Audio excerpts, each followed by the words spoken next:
మిత్రులందరికీ నమస్కారం ఫ్రెండ్స్. ఈరోజు స్కూల్ అసిస్టెంట్ బయాలజీకి సంబంధించిన ఎగ్జామ్ పేపర్ అనేది ఈజీగానే రావడం జరిగింది. కఠిన స్థాయి కేవలం ఒక 20%కే పరిమితం. మిగిలిన 80% ప్రశ్నలన్నీ కూడా అందరూ కూడా ఈజీగా ఆన్సర్ చేసే విధంగానే ఉన్నాయి. ప్రశ్నలు మోడరేట్గా అడుగుతున్నాడు, వాటిని అర్థం చేసుకుని ఆన్సర్ చేయవలసి ఉంటుంది. మెయిన్గా మెథడాలజీ అంశాలకు సంబంధించి కానివ్వండి, జీకే అంశాలకు సంబంధించి సరైనవి సరికానివి ఈ టైప్లో ఎక్కువగా కన్ఫ్యూజ్ చేయడానికి ప్రయత్నిస్తున్నాడు. కాబట్టి అభ్యర్థులందరూ కూడా ఆలోచించి ఆన్సర్ చేస్తే మంచి స్కోర్ అయితే వస్తుంది. ఇక్కడ ముఖ్యంగా ఈరోజు ఏం ప్రశ్నలు అడిగాడు, ఏంది కథ అనేది మాట్లాడుకుందాం. మనకి అనుకూల బదలాయింపుకు సంబంధించి ఒక ప్రశ్న అయితే రావడం జరిగింది. సైకిల్ తొక్కడం అనేది స్కూటర్ నేర్చుకోవడానికి ఏ రకంగా ఉపయోగపడుతుంది? అనుకూల బదలాయింపు. సంగీతం నేర్చుకోవడానికి ఈత నేర్చుకోవడానికి మధ్య ఉన్న సంబంధం శూన్య బదలాయింపు. ఈ విధంగా అనుకూల బదలాయింపు, ప్రతికూల బదలాయింపు, ద్విపార్ష బదలాయింపు, కుడి చేత్తో చేయగలిగే పనులు ఎడమ చేత్తో కూడా చేయగలగడం, ఈ టాపిక్ నుంచి ఒక ప్రశ్న అయితే అడిగాడు. నెక్స్ట్ హేతుకీకరణం, రక్షక తంత్రాల్లో హేతుకీకరణం అంశానికి సంబంధించి బిట్ అయితే రావడం జరిగింది. రక్షక తంత్రాలు టచ్ చేస్తున్నారు కాబట్టి అన్నీ కూడా చూసుకోవాలి. దమనం, ఒక విషయాన్ని కావాలని మర్చిపోవటం దమనం. ప్రేరేపిత విస్మృతి దమనం కింద చెప్తాం. పరిహారం, ఒక రంగంలో రాణించలేని వ్యక్తి వేరొక రంగంలో రాణించడం. చదువులో రాణించలేని వ్యక్తి క్రీడల్లో రాణించడం. ఈ విధంగా ఒక రంగంలో రాణించలేని వ్యక్తి వేరొక రంగంలో రాణిస్తున్నాడంటే దాన్ని పరిహారంకి సంబంధించి ఉదాహరణ కింద చెప్తాం. నెక్స్ట్ సెషన్లో దమనం కానీ పరిహారం కానీ ఏదో ఒకటి రిపీట్ అవుతుంది. ప్రతిగమనం, ప్రతిగమనం అంటే పూర్వపు స్థితిని పొందటం. ఉద్యోగాన్ని కోల్పోయిన వ్యక్తి చిన్న పిల్లవాడిలా ఏడవటం అంటే పూర్వపు స్థితిని పొందగలుగుతున్నాడు. కాబట్టి ఇక్కడ మనకి ప్రతిగమనం అనేది దీనికి సంబంధించి ఉదాహరణ కింద చెప్పచ్చు. విస్థాపనం అంటే అత్త మీద కోపం దుత్త మీద చూపించడం. అత్త మీద కోపం దుత్త మీద చూపించడం అని చెప్పచ్చు. ఉదాహరణకి కోహ్లీ క్రికెట్ ఆడుతున్నప్పుడు డెక్అవుట్ అయినట్లయితే తన కోపాన్ని బ్యాటుని నేలకేసి కొట్టడంపై విస్థాపించుకోవటం, దాన్ని విస్థాపనానికి ఉదాహరణగా చెప్పచ్చు. నెక్స్ట్ హేతుకీకరణం, అందని ద్రాక్ష పుల్లన హేతుకీకరణానికి ఒక మంచి ఉదాహరణ. తనను తాను సహేతుకంగా సమర్థించుకుంటాడు. ప్రక్షేపణం అంటే స్కూల్లో టీచర్లు బాగా చదువు చెప్పలేదు అందుకే నేను ఫెయిల్ అయిపోయానని చెప్పడం ప్రక్షేపణానికి ఒక ఉదాహరణగా చెప్పచ్చు. తదాత్మీకరణం అంటే కండక్టర్ కొడుకు కలెక్టర్ అవడం, ఆ కండక్టర్ తానే కలెక్టర్ అయినట్లుగా తదాత్మీకరణుడు అవుతాడు. ఇది మనకి ఒక చక్కటి ఉదాహరణ. ఉదాత్తీకరణం, భగ్న ప్రేమికులు కవిగా మారటం. ఇది మనకు ఒక చక్కటి ఉదాహరణ చెప్పచ్చు. ఓకే, రక్షక తంత్రాలు అన్నీ కూడా చూసుకోవాలి. నెక్స్ట్ ఎస్జిడికి కానీ స్కూల్ అసిస్టెంట్కి కానీ బిట్ అనేది రిపీట్ అవుతూ వస్తుంది. నెక్స్ట్ ఉపసంహరణ ఏంటంటే ఒక వ్యక్తి తనకు సంబంధించిన పరిస్థితులకు దూరంగా ఉండటం.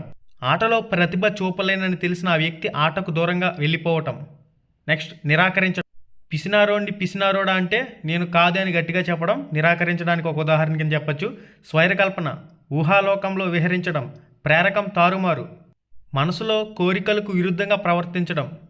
ఉదాహరణకి పిల్లలపై తల్లిదండ్రులకు ప్రేమ ఉన్న బయటికి మాత్రం కోపం ప్రదర్శించడం. మీకు ఒక ప్రశ్న, దీనికి ఆన్సర్ చేయండి. మీరు చుట్టాలింటికి వెళ్ళారు, మధ్యాహ్నం 12:30 టైం అవుతుంది, వాళ్ళు భోజనం పెడతాను తిను అని చెప్పేసి మిమ్మల్ని అడుగుతున్నారు. మీరు వద్దు ఇప్పుడే నేను భోజనం చేసి వచ్చాను అని చెప్పేసి మీరు తినకపోయినా మీకు లోన తినాలని ఉన్నా పైకి లేదు నేను తినేసి వచ్చానని చెప్పేసి మనసులో తినాలని ఉన్నప్పటికీ బయటికి వద్దు అని చెప్పడం అనేది ఏ రక్షక తంత్రం? మరి మీ ఆన్సర్ కామెంట్ రూపంలో పోస్ట్ చేసి తెలియచేయండి.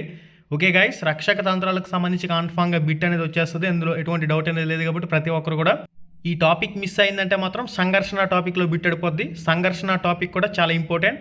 రక్షక తంత్రాలు మిస్ అయిందా, సంఘర్షణ టాపిక్లో ఖచ్చితంగా బిట్ అనేది వస్తుంది. రెండు విరుద్ధ కోరికల మధ్య ఏర్పడే తన్యత వల్ల బాధాపూరితమైన ఉద్వేగ స్థితియే సంఘర్షణ అంటారు. డగ్లస్ మరియు హోలే పేర్కొన్నారు. కర్క్లెవిన్ అనే క్షేత్రవాది సంఘర్షణ 4 రకాలుగా పేర్కొన్నాడు. ఉపగమ సంఘర్షణ. ఒక మహేష్ బాబు అనే వ్యక్తి ఉన్నాడు. మహేష్ బాబుకి అనుష్క అంటే ఇష్టం, అలా అని చెప్పేసి కాజల్ అంటే కూడా అంతే ఇష్టం. ఇద్దరిలో ఎవరు ఎక్కువ ఇష్టం అంటే తేల్చుకోలేకపోవడం. ఉపగమ సంఘర్షణకు సంబంధించి ఒక చక్కటి ఉదాహరణ చెప్పచ్చు. నెక్స్ట్ పరిహార సంఘర్షణ. రెండు ప్రతికూలమైన అంశాలు ఉంటాయి ఇక్కడ. పరీక్ష రాయాలని లేదు, అలా అని చెప్పేసి ఫెయిల్ అవ్వాలని లేదు, రెండు కూడా మైనస్లే కాబట్టి పరిహార సంఘర్షణకు ఉదాహరణ చెప్పచ్చు. నెక్స్ట్ ఉపగమ పరిహార సంఘర్షణ. కుక్కను పెంచుకోవాలనుంది కానీ కరుస్తుందేమోనని భయంగా ఉంది. పెంచుకోవాలనుంది ప్లస్ ఉపగమ కరుస్తుందేమోనని భయంగా ఉంది మైనస్ పరిహార. ఉపగమ పరిహార సంఘర్షణకు సంబంధించి ఇది ఒక చక్కటి ఉదాహరణ. ఉపగమ పరిహార సంఘర్షణకు వచ్చేసరికి మీకు ఉద్యోగం కావాలి, జీతం ఎక్కువ కావాలి, సొంత ప్రాంతంలో కావాలి. జీతం ఎక్కువ, మీకు ఉద్యోగం వచ్చింది, జీతం ఎక్కువ, జమ్మూ కాశ్మీర్లో పనిచేయాలి. మీకు ఉద్యోగం వచ్చింది, జీతం తక్కువ, మీ సొంత ప్రాంతంలో పనిచేసే అవకాశం. ఇక్కడ మొత్తం 4 అంశాలతో ముడిపడి ఉంది కాబట్టి ఇది ద్వి ఉపగమ పరిహార సంఘర్షణకు సంబంధించి ఒక చక్కటి ఉదాహరణ అని చెప్పొచ్చు. ఓకే, ద్వి ఉపగమ పరిహార సంఘర్షణకు సంబంధించి ఒక కోచింగ్ సెంటర్లో సైకాలజీ బాగుంది కానీ మెథడాలజీ బాగాలేదు, వేరొక కోచింగ్ సెంటర్లో మెథడాలజీ బాగుంది కానీ ఇంగ్లీష్ బాగాలేదు. ఇక్కడ ద్వి ఉపగమ పరిహార సంఘర్షణకి ఇది ఒక ఉదాహరణగా చెప్పొచ్చు. ఓకే, ఇక్కడ సంఘర్షణ టాపిక్ మిస్ అయిందంటే బదలాయింపుల టాపిక్ మిస్ అయిందంటే మిస్సెస్లు ఏముండో ఖచ్చితంగా బిట్స్ అనేవి వస్తాయి కాబట్టి ఈ టాపిక్ని ఫోకస్ చేయండి. అభ్యసన బదలాయింపు అనే టాపిక్ కూడా చాలా ఇంపార్టెంట్. మనకి నెక్స్ట్ గ్రంథకర్తల నుంచి కూడా బిట్లు అనేవి అడుగుతున్నాడు. నాయకత్వ లక్షణాలు అభివృద్ధి చెందే దశ, కౌమార దశలో నాయకత్వ లక్షణాలు అనేవి కనిపిస్తాయి కాబట్టి ఆ టాపిక్ నుంచి మనకి బిట్ అనేది రావడం జరిగింది. ప్రజ్ఞాలబ్ధిలో డైరెక్ట్గా బిట్లు ఏం రాలేదు కానీ మ్యాచింగ్ అడిగినట్లు సమాచారం. ప్రజ్ఞాలబ్ధికి సంబంధించి అక్కడ మానసిక ప్రజ్ఞ, శారీరక ప్రజ్ఞ అంశాలకు సంబంధించిన మ్యాచింగ్ టైప్లో ప్రశ్న అయితే అడిగాడు. గ్రంథకర్తల నుంచి ప్రశ్న అయితే రావడం జరిగింది. నెక్స్ట్ పొదుపు గణనకు సంబంధించి చూసుకోండి. ఇస్రో చైర్మన్గా ఎవరు పనిచేస్తున్నారు ప్రస్తుతం? ఇస్రో చైర్మన్ ఎవరు? జలియాన్ వాలాబాగ్ దురాంత సంఘటనకు సంబంధించి ఒక బిట్ అయితే రావడం జరిగింది. బౌద్ధ విద్యా విధానానికి సంబంధించిన వయస్సు, హెరిడిటరీ జీనియస్ గ్రంథకర్త Francis Galton. Enquiries into human facility and its development Francis Galton. Developmental psychology Elizabeth Hurlock. Language and mind Noam Chomsky. Freedom to learn for 80s Carl Rogers. Growth of logical thinking Jean పియాజే. Primary mental abilities Thurstone. ఈ విధంగా గ్రంథకర్తలందరినీ కూడా చూసుకోండి. Emotional intelligence David Goleman. Emotional ఇంటెలిజెన్స్కి సంబంధించి చూడండి. Interpretation of dreams Sigmund Freud. A mind that found itself Clifford bears. ఇది టెట్లో చాలాసార్లు అడిగాడు.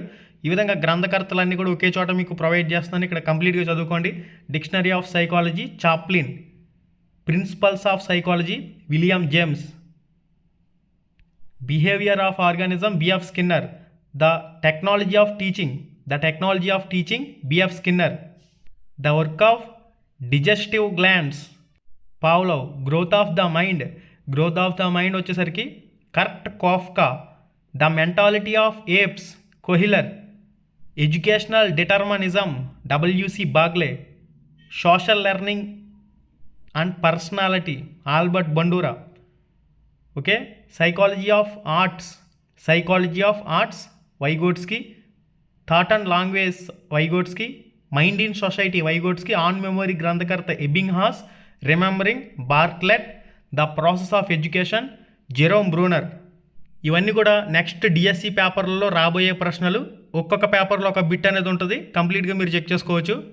సమస్య పరిష్కార పద్ధతికి సంబంధించి ఒక బిట్ అయితే రావడం జరిగింది. రూపణ మూల్యాంకనం టాపిక్కి సంబంధించి ప్రశ్న. నైతిక విలువలు అంశానికి సంబంధించి ఒక ప్రశ్న అయితే రావడం జరిగింది.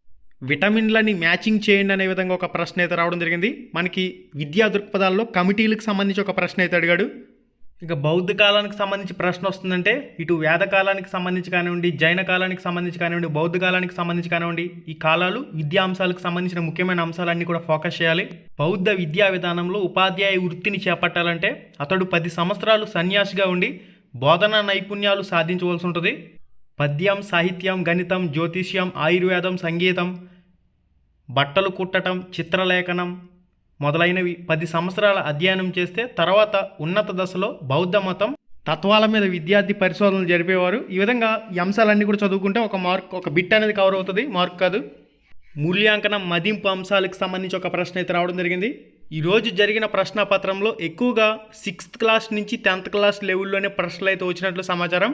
ఇంటర్ లెవెల్లో 30% వరకు మాత్రమే ప్రశ్నలు వచ్చినట్లు అభ్యర్థులు అయితే చెప్తూ ఉన్నారు. ఓవరాల్గా సైకాలజీ కానివ్వండి, విద్యా దృక్పథాల సబ్జెక్టులు కానివ్వండి, గన్ షాట్ ప్రశ్నలు కూడా ఎక్కువగా రావడం జరుగుతున్నాయి.